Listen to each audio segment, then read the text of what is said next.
This video focuses on the Auto Attendant configuration steps available in the Teams Admin Center under Voice on the Auto Attendants tab only. You may want to pause this video now and read the highlighted recommended steps and notes so you are aware of the prerequisites that can be followed for the smoothest Auto Attendant configuration experience. Within the Teams Admin Center, expand Voice, scroll down, and select Auto Attendants. In the main window, click Add. Right at the top, enter the name for this auto attendant. I'd like to stick with standard nomenclature. So for an auto attendant, I will enter the name as AA underscore followed by what I want to call it. And in my case, main. Operator is optional. If you do want to have an operator option available to your callers, then you can select who the operator is here. If you hit the drop down, it could be any voice enabled user, which would be person in the organization. It can be voice app, which would be a different auto attendant or call queue. It can also be an external phone number. I'll select myself as the operator.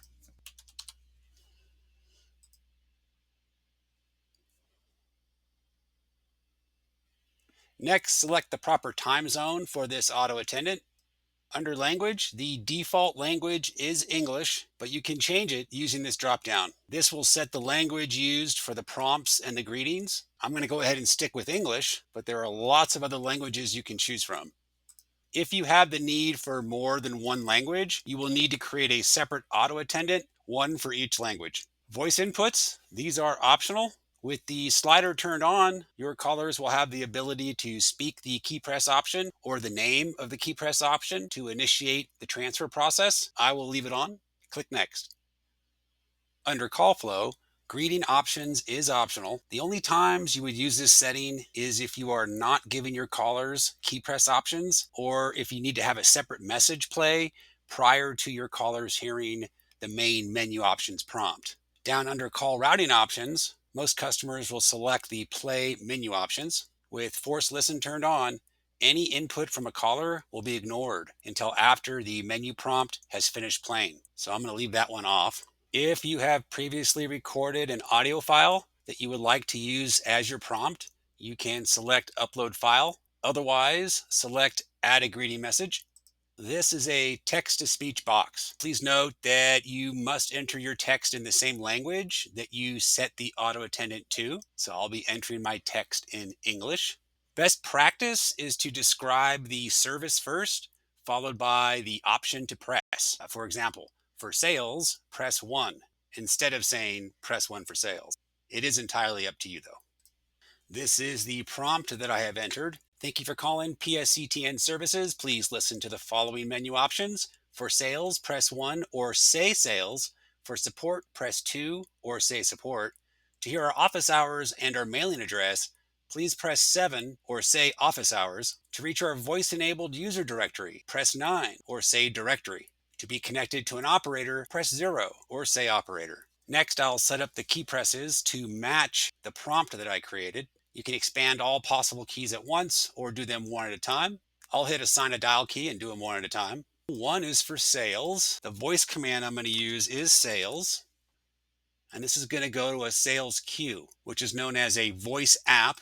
And then under destination, I'm going to search for the name of the resource account that I had previously built and assigned before starting this video to that call queue.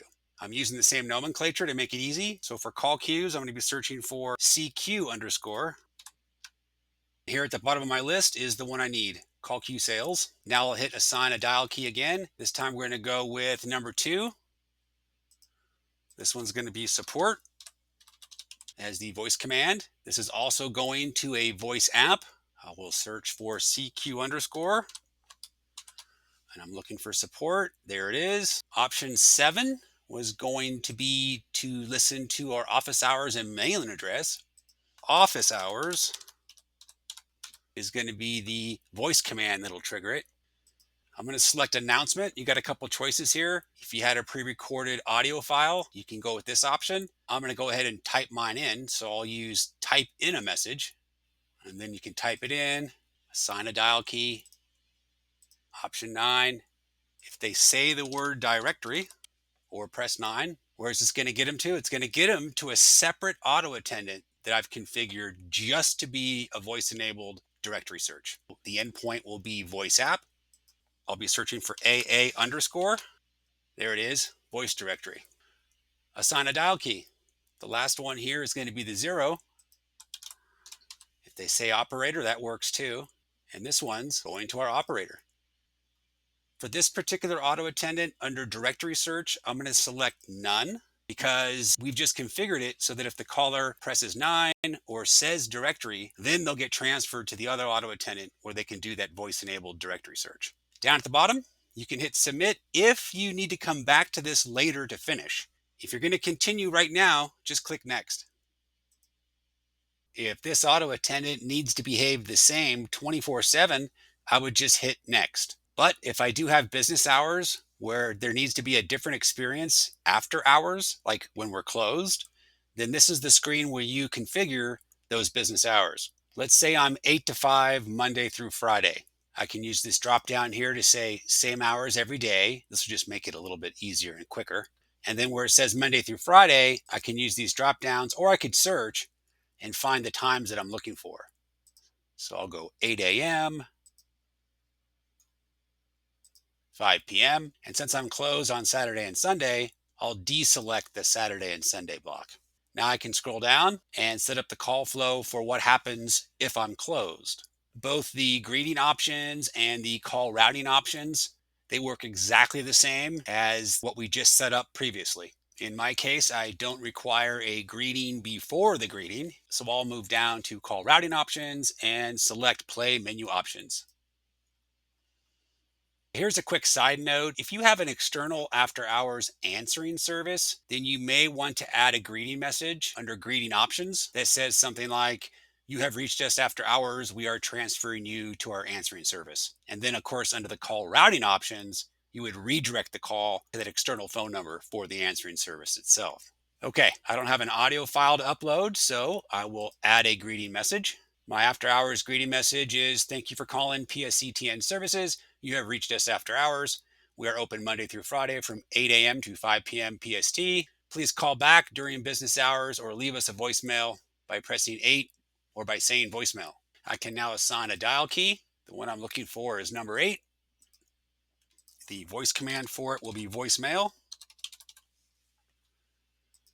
And this is going to go to voicemail. Now, if I'm an auto attendant, we don't go directly into a user's voicemail box. What we do is we point it to a 365 group. So whoever the members are inside the group that we select, those are the ones that are all going to get a copy of a voicemail if left after hours. They'll get it in their individual email boxes, and they'll also be able to check it in the Teams app itself. I have previously created a group of users for this purpose, and I named that group Shared Voicemail. So under Destination, I will start searching for it. There it is, Shared Voicemail. I'll go ahead and turn on transcription. That'll make it easier for the folks that are checking the voicemail. I'm going to leave the skip voicemail system message off on this one because that way, once they press 8 or say voicemail, there's an automated message that'll say, "Please leave your message after the tone." If I turn this slider on, that "please leave a message at the tone" won't be there. It'll just beep. So I'll leave it off in this example. I will set my directory search to none. If you did want the directory available after hours, I would configure a directory key press option and then change my announcement so they know what to hit to get to that other auto attendant that's enabled for voice searching. I can hit submit if I want to come back later and finish up, or hit next to continue. I'll hit next. If you require unique call flows during holidays, you can configure them here. You can add up to 20 holiday sets to each auto attendant. Each holiday set can contain up to 50 unique date ranges. The holiday dates must be unique across all holiday sets. There's going to be 2 ways you can proceed here. If you have 20 or less holidays that repeat each year, you can add each holiday one by one and preset the dates for each holiday up to 50 years into the future. If you have more than 20 repeating holidays, you can add just one holiday entry and select up to 50 dates, one for each holiday, but without identifying them with individual names. This option will require you to update the dates for your holidays once each year. Most customers have less than 20 holidays, so they would add them one by one, If you add them one by one, you can then create a call flow for each one at a time. I'll go with the one by one method and add a holiday. To add a holiday call flow, select Add. Since this call flow is for a single holiday, at the top, I'll name the call flow the same as the holiday so it matches up. I'll do Veterans Day. Now, if you already created any holidays using the Holidays tab over here on the far left underneath Voice, there it is there, then those can be selected on this drop down. Otherwise, just go ahead and select Add right here at the bottom of the drop down so you can add the holiday without having to leave the page that you're on and have to return to it. I'll name my new holiday Veterans Day and then click Add New Date. I'll select the start date. It's coming up. It's always on November 11th. Then I'll select the end date, which will be the next day, the 12th. If you want to go ahead and add several additional years of this holiday, so you don't have to keep coming back in here, you can. To do that, just click Add New Date again and select the next date. But this time around, it's going to be the next year. So I'll go into 2025, November 11, ending in 2025, November 12. And you can just repeat this over and over up to 50 times if you'd like. Click Save. Now on the holiday dropdown, the one I just created is available to select. Both the greeting and the call routing options are exactly the same as you have just learned. So you would configure this call flow for whatever you need it to be anytime Veterans Day, in my example, arrives. I will go with no greeting and then play menu option, then add a greeting message. The message I entered is thank you for calling PSCTN Services. We are currently closed in observance of Veterans Day. We will be open tomorrow at 8 a.m. Pacific. Please call back during business hours or leave us a message by pressing 8 or by saying voicemail. So now I can assign a dial key. I need number 8. The voice command for it is going to be voicemail. And I'm going to redirect this one to voicemail and then search for that shared 365 voicemail group. I'll go ahead and turn on transcription. I do not need the directory search in my example, and click Save. Now I have Veterans Day holiday locked in for now. You can hit Add and do this again and again for all your other holidays, one by one. I'll click Next. Dial scope is not needed on this particular auto attendant because I decided that the voice directory functionality resides in a separate auto attendant that callers can press by pressing 9 during business hours. But just so you know what this is, you decide if all users can be found in the directory, that would be all online users, or just one or more user groups. Hit this bubble and then search for them, and you can put multiple 365 groups in here. Under Exclude, you can exclude no one, or you can exclude members of any group that you've created. So if you want your C levels to not be searchable in the name directory, you can create a group, put the C levels in it, and then select that group here. So for me, if I wanted to change the scope, I would do it in the other auto attendance settings, not this one. Click Next. I'm going to click Add here. And then in the right slider that opened up, I'm going to search for the name of a resource account that I previously created and licensed prior to creating this auto attendant. So I will search for AA underscore main. There it is. Add, and then add down here at the bottom.